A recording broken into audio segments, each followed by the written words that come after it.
Hi, I'm Randolph Sellars, back on Stage A at Picture This Production Services in Portland, Oregon. This is part 2 of our Sony FX3 video. As I mentioned in part 1, the Sony FX3 is a great A or B camera. Even on projects where I'm the solo DP, I often make the case for using 2 FX3 cameras for time efficiency. For instance, if I'm shooting interviews and B-roll without a second camera operator, I may have the first camera set up for interviews in a studio style with a longer zoom lens, either a still or cine lens. This particular lens is an Ingenue 30 to 90 millimeter cine zoom lens. It's a T2 stop, so it's really fast. This is one of my favorite zooms, especially for interviews. And Picture This has lots of other prime and zoom lens choices. In this configuration, we have an external monitor for operating and checking lighting. You may also want a tilt-to-nucleus wireless follow focus and a second external monitor for pulling focus, if you're working with a camera assistant. We're also using a larger brick battery with a D-tap connector to power the camera and all of the accessories. You'll notice that we have it rigged further back on rods, which helps balance the weight better. The lightweight FX3 body will be front-heavy with most lenses and needs some counterbalancing. For my second camera, it could be stripped down to a lightweight handheld mode for on-the-move B-roll. In this case, I'm using a 24 to 70 millimeter Sigma Art zoom lens with an E-mount that is compatible with autofocus. I'm also using the audio handle accessory as a grip handle to record sound. It has 2 XLR audio inputs and a third input with an 1/8" stereo mini jack. I almost always use an external monitor with dedicated batteries when shooting with the FX3 because I find the built-in LCD a little too small for operating and judging critical focus. I'm powering the camera with a small internal camera battery to keep the weight down. The FX3 camera batteries last about 1.5 to 2 hours depending on how often you're recording and using the autofocus. This battery life is about par for smaller cameras. If you're shooting long continuous interviews or other lengthy takes, I recommend using a brick battery or an AC adapter which uses the USB-C port on the side of the camera. If I'm shooting with a gimbal, I'll strip the camera down completely, removing the audio handle and moving the monitor to the gimbal rig. Because it takes a while to set up and properly balance a gimbal, it saves a lot of time leaving the FX3 built on a gimbal ready to go. Even though larger gimbals can handle the weight of a larger camera, I usually prefer the much lighter FX3 because it reduces fatigue. Add in the fantastic autofocus feature, and it's the best way to go on a gimbal. Unless, of course, you have a good focus puller and a remote follow focus. Sony has added a new feature to this camera that is absent from many mirrorless cameras: a fan. The fan only comes on when it's essential, which isn't very often. I've had no trouble with this camera overheating, which can be a disaster on a professional shoot. Overall, the FX3 has a solid build quality and is fairly rugged.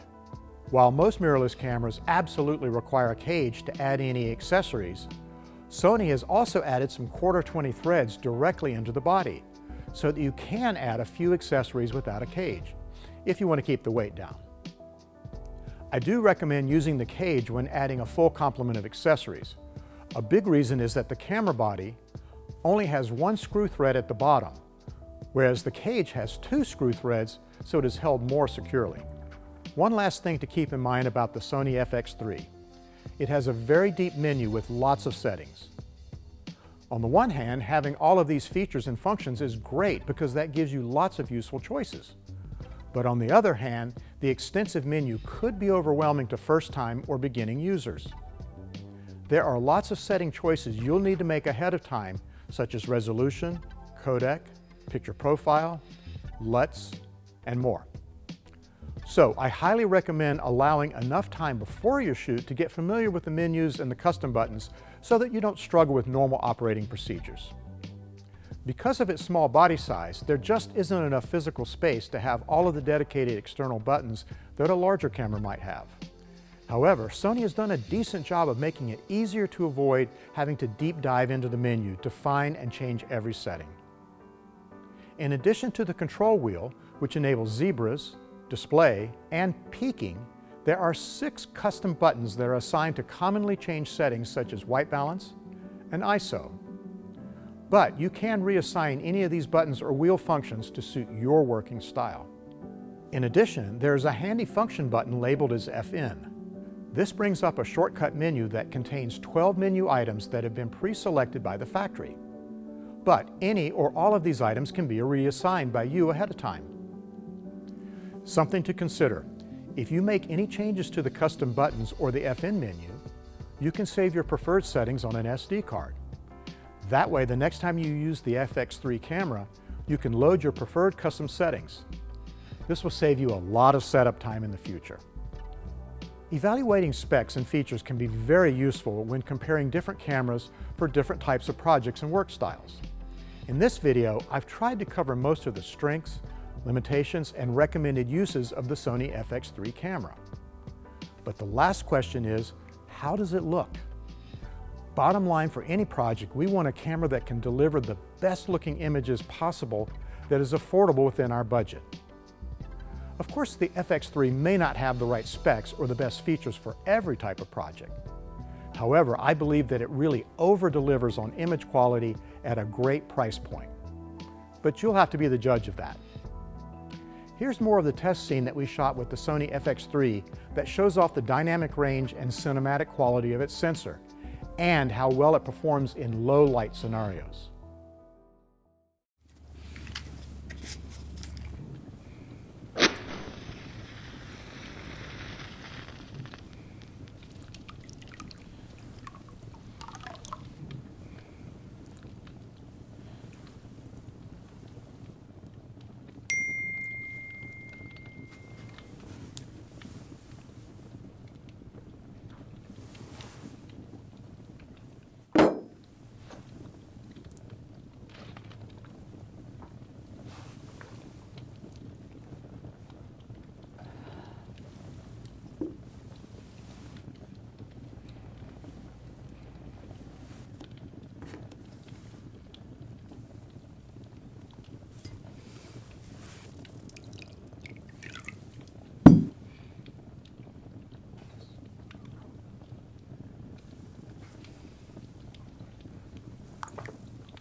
Well, that's it for the Sony FX3 videos.